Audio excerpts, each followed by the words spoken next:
JP. Nadda ಮುಂದೆ ಇವತ್ತು ಮತ್ತೊಂದು ಪೊಲಿಟಿಕಲ್ ಶೋ ಆಫ್ ನಡೆಯುತ್ತಾ ಅನ್ನುವಂಥದ್ದು ಕುತೂಹಲ. ಯಾಕಂದ್ರೆ ಈಗಾಗಲೇ ಬಿ.ವೈ. ವಿಜಯೇಂದ್ರ ಅವರು ಭೇಟಿ ಆಗಿರೋದು ಮತ್ತು ಚಾರ್ಜ್ ಶೀಟ್ ಅನ್ನ ದಾಖಲು ಮಾಡುವಂತಹ ಪ್ರಯತ್ನ ಮಾಡಿರೋದು ನಿಮಗೆ ಹೇಳಿದ್ವಿ ನಾವು. ಈ ಕಡೆಗೆ ಬಿಜೆಪಿಯ ಉಳಿದ ಬಣಗಳು ಸುಮ್ಮನೆ ಕೂರ್ತಾವ? ಇಲ್ಲ. ಬಿಜೆಪಿಯ ಎರಡು ಪ್ರಮುಖ ಬಣಗಳಿಂದ ನಡ್ಡಾ ಭೇಟಿಗೆ ಕಸರತ್ತು ನಡೀತಾ ಇದೆ. ಇವತ್ತು ಸಂಜೆ ಕೆಕೆ ಗೆಸ್ಟ್ ಹೌಸ್ನಲ್ಲಿ ನಾಯಕರ ಭೇಟಿಗೆ ಅವಕಾಶ ಸಿಗುವಂತಹ ಸಾಧ್ಯತೆ.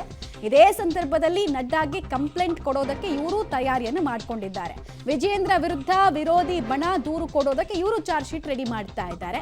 ಈ ಮೂಲಕ ಇದು ಇನ್ನೊಂದು ಹಂತಕ್ಕೆ ಮತ್ತೊಂದು ವಿಪ್ಲವವನ್ನ ಬಿಜೆಪಿ ನೋಡಬೇಕಾಗಿ ಬರುತ್ತಾ ಅನ್ನೋದು ಪರಿಸ್ಥಿತಿ. 2004ರಿಂದ ಕೂಡ ಇದೇ ಪರಿಸ್ಥಿತಿ. ಅನಂತಕುಮಾರ್ ವರ್ಸಸ್ ಯಡಿಯೂರಪ್ಪ ಅಂತ ಆಗಿತ್ತು. ಈಗ ಕಂಟಿನ್ಯೂ ಆಗ್ತಾ ಇದೆ. ಮುಂದುವರೆದ ಅಧ್ಯಾಯ ಬಿ.ವೈ. ವಿಜಯೇಂದ್ರ ವರ್ಸಸ್ ರೆಬಲ್ ತಂಡ. ಅದರ ನೇತೃತ್ವವನ್ನು ಸದ್ಯಕ್ಕೆ ವಹಿಸಿರೋರು ಯತ್ನಾಳ್ ಅವರು. ಸೊ ಇವತ್ತು ಯಾವ ಕಂಪ್ಲೇಂಟ್ ಅನ್ನು ಕೊಡ್ತಾರೆ, ಇನ್ನೇನು ಹೇಳ್ತಾರೆ, ಇನ್ಯಾವ ರೀತಿ ಮಾತುಕತೆ ಆಗತ್ತೆ, ಕುತೂಹಲ. ಮುಂದುವರೆದ ಭಾಗವಾಗಿ ಏನೇನು ಕಂಪ್ಲೇಂಟು ಇವ್ರದ್ದು?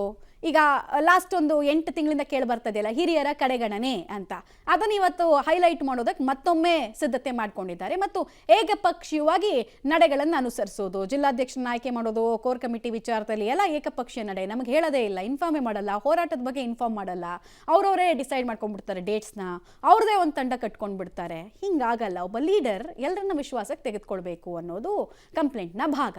ಸರ್ಕಾರದ ಜೊತೆಗೆ ಅಡ್ಜಸ್ಟ್ಮೆಂಟ್ ಮಾಡ್ಕೊಂಡಿರೋದು, ಇದಂತೂ ಪದೇ ಪದೇ ಕೇಳಿ ಬರ್ತಾ ಇರುವಂತಹ ವಿಚಾರ. ಯಾವಾಗ ಯತ್ನಾಳ್ ಅವರು ಬಾಯಿ ತೆಗಿತಾರೆ ಆಗ ಅಡ್ಜಸ್ಟ್ಮೆಂಟ್ ರಾಜಕಾರಣಿ ಅಲ್ಲ, ನಾನು ಅಡ್ಜಸ್ಟ್ಮೆಂಟ್ ಡಿ.ಕೆ. ಶಿವಕುಮಾರ್ ಜೊತೆಗೂ ಮಾಡ್ಕೊಂಡಿಲ್ಲ, ಸಿದ್ದರಾಮಯ್ಯ ಜೊತೆಗೂ ಮಾಡ್ಕೊಂಡಿಲ್ಲ ಅನ್ನೋದನ್ನೇ ಇಲ್ಲಿ ಹೈಲೈಟ್ ಮಾಡ್ತಾರಂತೆ.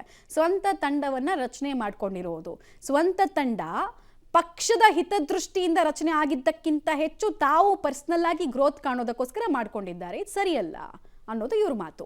ಹೋರಾಟಗಳಲ್ಲಿ ವೈಫಲ್ಯ, ಎಫೆಕ್ಟಿವ್ ಆಗಿ ಹೋರಾಟ ಮಾಡ್ತಾ ಇಲ್ಲ.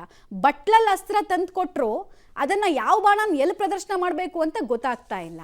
ಉಪಚುನಾವಣೆಯ ಸೋಲು ಇತ್ಯಾದಿ ಕಾರಣಗಳನ್ನು, ಇನ್ನೂ ಹೇಳ್ಕೊಳಕ್ಕಾಗದಂತಹ ಕಾರಣಗಳು ಇದ್ದಾವೆ. ಯಾರ್ಯಾರನ್ನ ಹಣಿಯೋದಕ್ಕೆ ಯಾರ್ಯಾರನ್ನ ಬಳಸ್ಕೊಂಡ್ರು, ಪಾನಾಗಿ ಮೂವ್ ಮಾಡಿದ್ರು, ಅದೆಲ್ಲವನ್ನ ಕೂಡ ರೆಬಲ್ಸ್ಗಳು ಕೂಡ ತಮ್ಮ ಚಾರ್ಜ್ ಶೀಟ್ನಲ್ಲಿ ದಾಖಲಿಸುವಂತಹ ಸಾಧ್ಯತೆ ಇದೆ. ಇವಿಷ್ಟೂ ಕೂಡ ಚಾರ್ಜ್ ಶೀಟ್ನ ಭಾಗ.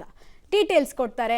ಮಸೂದ್ ಎಂದೂ ಮುಗಿಯದ ಯುದ್ಧವಾಗಿ ಪರಿಣಮಿಸಿರುವಂತಹ ಬಿಜೆಪಿ ಅಂತಹ ಕಲಹವನ್ನು ಹೆಂಗೆ ಹ್ಯಾಂಡ್ಲ್ ಮಾಡುತ್ತೆ? ಇಲ್ಲಿ ತನಕ ಹೈಕಮಾಂಡ್ ನಾಜೂಕಿನ ಹೆಜ್ಜೆ ಇಟ್ಕೊಂಡು ಬರ್ತಾ ಇತ್ತು. ಕೆಲವರು ನಾಜೂಕಿನ ಹೆಜ್ಜೆ ಅಂದರೆ ಕೆಲವರು ಇಬ್ಬಗೆ ನೀತಿ ಅಂತ ಹೇಳ್ಕೊಂಡು ಬಂದರು. ಇವತ್ತೇನು ಮಾಡ್ತಾರೆ? ಇವತ್ತು ಪರಿಹಾರ ಸಿಗುತ್ತೆ ಅಂತ ನಾವು ನಿರೀಕ್ಷೆ ಇಟ್ಕೊಳ್ಬಹುದಾ, ಅಥವಾ ಕೇವಲ ನಿಮ್ಮ ಬಡಾಸನ್ನು ನೀವು ನಿಕಾಲ್ ಮಾಡಿ, ಅಂದರೆ ನಿಮ್ಮ ಫ್ರಸ್ಟ್ರೇಷನ್ ನೀವು ಆಚೆ ಹಾಕಿ ಅನ್ನೋ ವಿಚಾರಕ್ಕೆ ಮಾತ್ರ ಇದು ಸೀಮಿತ ಆಗುತ್ತಾ? ಮಮತಾ, 2 ದಿನದ ಕಾರ್ಯಕ್ರಮಕ್ಕಾಗಿ ಜೆ.ಪಿ. ನಡ್ಡಾ ಅವರು ನಿನ್ನೆ ರಾತ್ರಿ ಬೆಂಗಳೂರಿಗೆ ಬಂದಿರುವಂಥದ್ದು. 2 ಬಾರಿ 1-to-1 ವಿಜೇಂದ್ರ ಅವರು ಜೆ.ಪಿ. ನಡ್ಡಾ ಅವ್ರ ಜೊತೆ ಮಾತನಾಡಿದ್ದಾರೆ. ಹಾಗಾಗಿ ಬಹಳ ಗಂಭೀರವಾಗಿ ರಾಜ್ಯ ಬಿಜೆಪಿಯ, ರಾಜ್ಯ ಕಾಂಗ್ರೆಸ್ನ ವಿದ್ಯಮಾನಗಳನ್ನು ಚರ್ಚೆ ಮಾಡಿದ್ದಾರೆ ಅಂತ ಕೂಡ ಹೇಳಲಾಗ್ತಿದೆ. ಮೊದಲನೇ ಮಾತುಕತೆ ಏರ್ಪೋರ್ಟ್ನ VIP ಲಾಂಜ್ನಲ್ಲೇ ವಿಜೇಂದ್ರ ಅವರು ಜೆ.ಪಿ. ನಡ್ಡಾ ಅವ್ರ ಜೊತೆ ಸುಮಾರು 20 ನಿಮಿಷಕ್ಕೂ ಹೆಚ್ಚು ಕಾಲ ಮಾತನಾಡಿದ್ರು. ಅಲ್ಲೂ ಕೂಡ ಪಕ್ಷದ ವಿದ್ಯಮಾನಗಳು, ಒಳಗಿನ ವಿದ್ಯಮಾನಗಳು, ಹೋರಾಟಗಳು, 1 ವರ್ಷದ ವರ್ಕ್ ರಿಪೋರ್ಟ್ ಎಲ್ಲವನ್ನು ಕೂಡ ವಿವರವಾಗಿ ಹೇಳಿದ್ದಾರೆ. ಜೊತೆಗೆ ಕಾರ್ನಲ್ಲಿ ಅವರು ನಡ್ಡಾ ಅವ್ರ ಜೊತೆ ಒಂದೇ ಕಾರ್ನಲ್ಲಿ ನಿಮ್ಮಾನ್ಸ್ ಗೆಸ್ಟ್ ಹೌಸ್ ಬಂದರು.